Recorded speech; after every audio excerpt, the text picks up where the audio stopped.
രാവിലെ തന്നെ എഴുന്നേറ്റ് വരുമ്പോഴേ ഭയങ്കര മടിയാണ്. കുറച്ച് നേരം കൂടി കിടന്നാലോ എന്ന് വിചാരിക്കും. പക്ഷെ പറ്റൂല. ഞാനങ്ങനെ കിടക്കണതൊക്കെ അരമണിക്കൂറൊക്കെ ആവാറുണ്ട്. റിസ്ക് എടുക്കാൻ പറ്റില്ലല്ലോ. രാവിലെ നമുക്ക് അടുക്കളയിൽ കയറണ്ടേ. എന്നാൽ പിന്നെ കുറച്ച് നേരം ഒന്ന് ഇരുന്ന് അതിന് ശേഷം അടുക്കളയിൽ കയറാമെന്ന് വിചാരിച്ചു. അങ്ങനെ നമ്മളിന്നൊരു ദോശയാണ് കേട്ടോ ഉണ്ടാക്കാൻ പോകുന്നത്. ഇതൊരു സ്പെഷ്യൽ ദോശയാണ്. ഈ ദോശയുടെ റെസിപ്പി ഞാൻ വേറെ എവിടെയും കണ്ടുണ്ടാക്കിയതല്ല. എനിക്കിങ്ങനെ ചുമ്മാ ഒന്ന് തോന്നിയിട്ട് ഒരു ദിവസം ട്രൈ ചെയ്ത് നോക്കിയതാണ്. പക്ഷേ എനിക്ക് ഭയങ്കര ഇഷ്ടപ്പെട്ടു. ഇച്ചായൻ ഉണ്ടാക്കി കൊടുത്തപ്പോൾ ഇച്ചായനും ഇഷ്ടപ്പെട്ടു. അപ്പോൾ പിന്നെ ഇടയ്ക്ക് നമ്മളിത് ഉണ്ടാക്കാറുണ്ട് കേട്ടോ. നമ്മളങ്ങനെ ദോശമാവ് ഇങ്ങനെ സ്പ്രെഡാക്കി എടുത്തിട്ടുണ്ട്. ഇനി നമുക്കിതിലേക്ക് കുറച്ചധികമോ നമുക്കിതിൽ നെയ്യ് ഇടാം.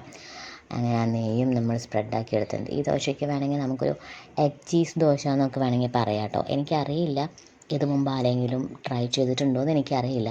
പക്ഷെ ഞാനെവിടെയും കണ്ടിട്ടില്ല കേട്ടോ, അത് ഷുവറാണ്. അതിന് ശേഷം നമ്മൾ എഗ്ഗ് ഇട്ടു, പിന്നെ കുറച്ച് കുരുമുളക് പൊടി ഇട്ടു. ഉപ്പ് ഇടുന്നില്ല, കാരണം നമ്മുടെ ദോശമാവിൽ ഓൾറെഡി ഉപ്പുള്ളതാണല്ലോ. അപ്പം ഞാൻ ഈ മുട്ടയിൽ ഞാൻ അങ്ങനെ ഉപ്പിടാറില്ല കേട്ടോ. അങ്ങനെ നമ്മൾ ആ മുട്ട നന്നായി സ്പ്രെഡാക്കി എടുത്തിട്ടുണ്ട്.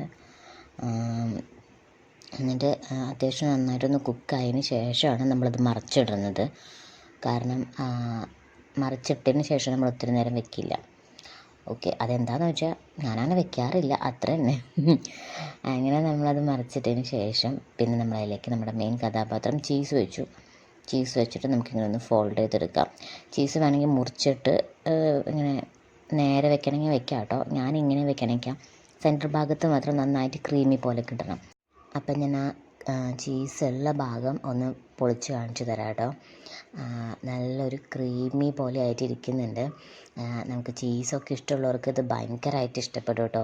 അല്ലാത്തവർക്കും ഇഷ്ടപ്പെടും എന്ന് തന്നെയാണ് എൻ്റെ വിശ്വാസം. നമുക്ക് ഇതിൻ്റെ കൂടെ എന്ത് ചമ്മന്തി വേണമെങ്കിലും കഴിക്കാം. പക്ഷെ ഞാനങ്ങനെ ചീസുള്ള ഭാഗം ചമ്മന്തി കൂട്ടി കഴിക്കാറില്ല കേട്ടോ. ആസ് യൂഷ്വൽ സൂപ്പർ, ഒരു രക്ഷയില്ല, നല്ല ടേസ്റ്റ് ആയിട്ടുണ്ട്. അപ്പോൾ എല്ലാവരും ട്രൈ ചെയ്യണം കേട്ടോ. അപ്പം ടാറ്റാ.